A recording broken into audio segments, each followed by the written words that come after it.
Hi, good morning. Today, I want to share with you 5 shows to check out if you like the show You on Netflix. First on my list is Only Murders in the Building. After being vaguely aware of this show since it came out in 2021, I finally watched it this week, and oh my gosh, it just gets you hooked right away. Basically, 3 strangers, played by Steve Martin, Martin Short, and Selena Gomez, live in this building called the Arconia, and they're all obsessed with this true crime podcast. And then when a murder happens in their building, they decide to start investigating it themselves and start their own podcast about their investigation. By the end of the first season, I knew this show had to be on this list, and when you watch it, I think you'll understand why. There are quite a few familiar faces that pop up, like Tina Fey, Amy Ryan, who played Holly in The Office, and comedians Roy Wood Jr., Jabuki Young White, and Jane Lynch. There's a good mix of comedy and drama and mystery, and while the second season doesn't change it up as much as each season of You does, there's a slight shift in the story that keeps the show from feeling repetitive. There are currently 2 seasons on Hulu, with the third one coming soon, but I don't think a release date has been announced just yet. Next is The Sinner. The Sinner is described as a police procedural anthology, but it has mystery at the center of it, as Detective Harry Ambrose tries to figure out the story behind the various crimes that happen through the show's 4-season run. Each season focuses on a different story, with Ambrose being our through line. The first season stars Jessica Biel as Cora, a woman who, out of nowhere, stabs a man to death while at the beach with her husband and young son. The tagline is, "Everyone knows she did it, no one knows why," which includes Cora. So Detective Ambrose, played by Bill Pullman from Independence Day, spends the season trying to figure out what would cause such a violent attack.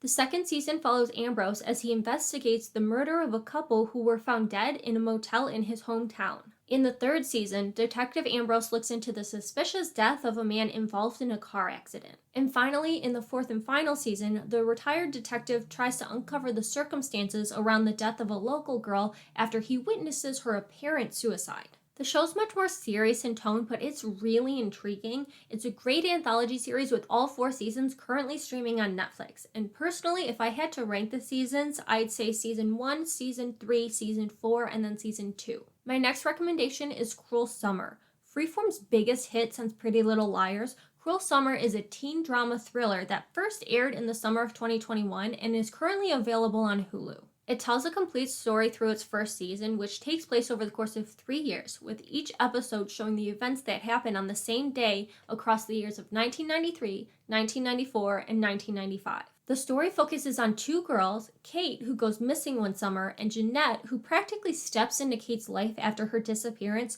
transitioning from an awkward nobody to a popular girl dating Kate's boyfriend, until Kate is found and accuses Jeanette of having known of her abduction. Throughout the show, you're only getting bits and pieces of the story until the very end when it all comes together. I think it's a really cool format that leaves you questioning each of the girls' stories throughout, not really knowing what to believe, as both girls are insistent on their version of events. The show has been renewed for another season, which I expect will tell a new story with a similar structure of events taking place over the course of a couple different years. There's no confirmed release date as of right now, but I believe it might be coming out this summer. Next up is The Flight Attendant. It's another mystery thriller with some dark comedy and drama that follows Cassie, who is, shockingly, a flight attendant, and also an alcoholic. So when she wakes up one morning after a layover in Bangkok next to a murdered passenger, she doesn't remember what happened because she was blacked out. So she just cleans up any trace of herself being in the hotel room and gets the heck out. She spends the season trying to uncover what happened that led to the events in Bangkok. Not to spoil the first season, but there is a second season that continues to follow Cassie as she finds herself caught up in another murder mystery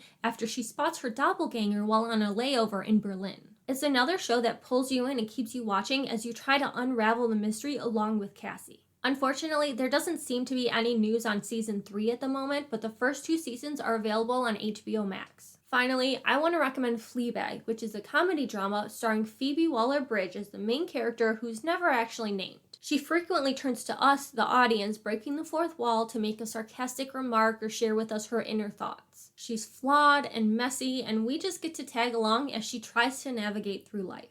I was most reminded of this show when I was watching You Season 4 because Kate would call out Joe anytime he would go quiet and narrate to us, the audience, and in Season 2 of Fleabag, there's a character called the Hot Priest who calls out Fleabag anytime she turns to us to make a comment or remark. It's currently available on Amazon Prime, and I think it's a really enjoyable watch, even though it's a pretty short one, being just 2 seasons at 6 episodes each. So those are 5 shows that I think you should check out if you liked watching You on Netflix. There are a few more I want to talk about, so I'll probably be making a part 2, but let me know if you want me to make a more in-depth video about any of the shows on this list. And leave a comment if you've watched any of these shows or if you plan on checking them out, because I really do think they're worth a watch. Be sure to like and subscribe.